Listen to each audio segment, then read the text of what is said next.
For most of the 14th century, Europe was a continent of growth and optimism.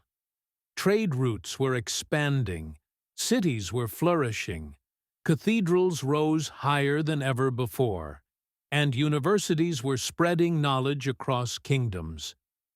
But beneath this prosperity, the medieval world was fragile. Medicine was primitive, most people were illiterate, and superstition ruled daily life. Then, in the year 1347, an invisible enemy arrived. It spread silently, swiftly, and mercilessly. Within just a few years, nearly 1 out of every 3 people in Europe would be dead. This is the story of the Black Death, the deadliest pandemic in human history, and the event that changed Europe forever. The Black Death did not begin in Europe. Most historians and scientists trace its origins to the vast steppes of Central Asia. Here, wild rodents carried a tiny passenger, the bacterium Yersinia pestis. The bacterium lived in fleas that infested rats. When rats died, the fleas jumped to new hosts, including humans. Through the ancient Silk Road, the plague traveled westward. Merchants unknowingly carried it in their cargo. By the early 1340s, the plague reached the trading cities of the Black Sea. One of the most infamous events occurred at the Crimean port of Kaffa. In 1346, as the city was besieged, the attacking Mongol army, suffering from the plague themselves, catapulted infected corpses over the city walls. This act may have introduced the disease to the defenders, who later fled by ship. From there, the plague boarded merchant vessels. Each ship became a floating coffin, carrying death to every port it touched. In October 1347, 12 Genoese ships sailed into the Sicilian port of Messina. The townspeople rushed to greet them, but what they saw was horrifying. Most of the sailors were already dead. Those still alive were covered in dark swellings, coughing blood, and writhing in agony. Within days, Messina was overwhelmed by disease. The ships were ordered to leave, but it was too late. The plague had already arrived. From Sicily, the infection spread like wildfire. By 1348, it reached mainland Italy, then southern France, Spain, and North Africa. By 1349, it devastated England, Ireland, and Germany. By 1350, Scandinavia was suffering, and even remote villages could not escape. No city was safe. Rich or poor, noble or peasant, the plague knew no boundaries.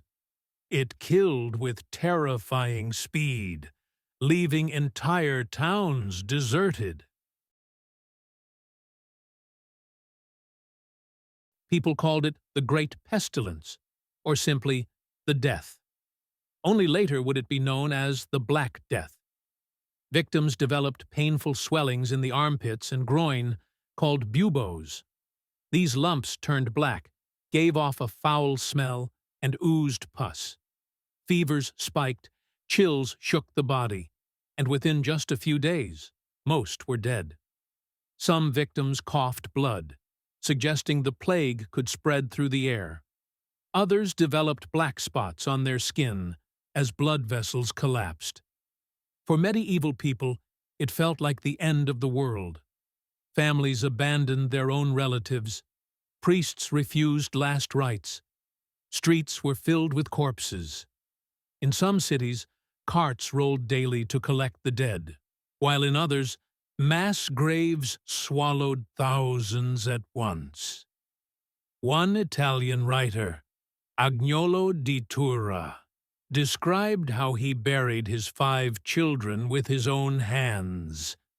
and still the dead kept coming. How do humans respond to such unimaginable horror? Some turned to faith. Religious processions filled the streets. Priests urged people to repent, believing the plague was God's punishment for sin. Others turned to fear and violence. Rumors spread that minorities had poisoned wells. Jewish communities across Europe were attacked, burned, and massacred. Still others joined groups called flagellants.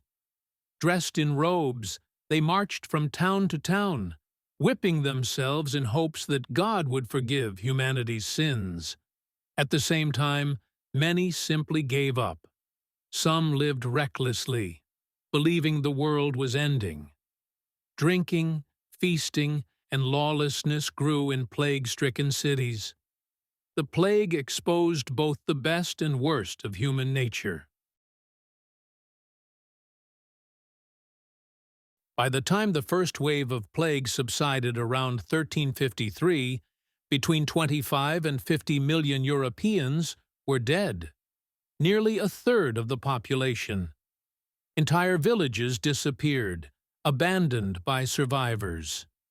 In England alone, chroniclers wrote of towns with no iving soul left. Labor shortages transformed society. Fields lay unplowed, harvests rotted, and famine followed. But in the long run, workers gained power. With fewer peasants available, surviving laborers could demand better wages. For the first time, the rigid structures of feudalism began to crack. Even today, mysteries surround the Black Death. Most historians believe it was caused by Yersinia pestis, the same bacterium behind later plagues. But some argue the speed of its spread suggests it may have been more than one disease. Medieval people had their own explanations. Some blamed astrology, pointing to unusual alignments of planets. Others believed foul air, miasma, spread the infection. The truth remained hidden until modern science confirmed the role of bacteria and fleas centuries later. The Black Death was not just a pandemic. It was a turning point in history.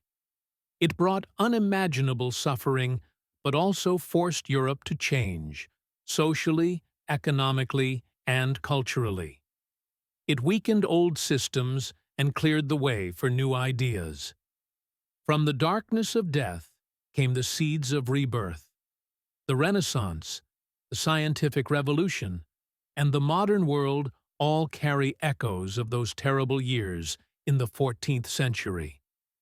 The Black Death reminds us that disease can shape history just as much as kings, wars, or inventions. And it leaves us with a sobering truth. Sometimes the smallest of creatures can alter the fate of humanity forever.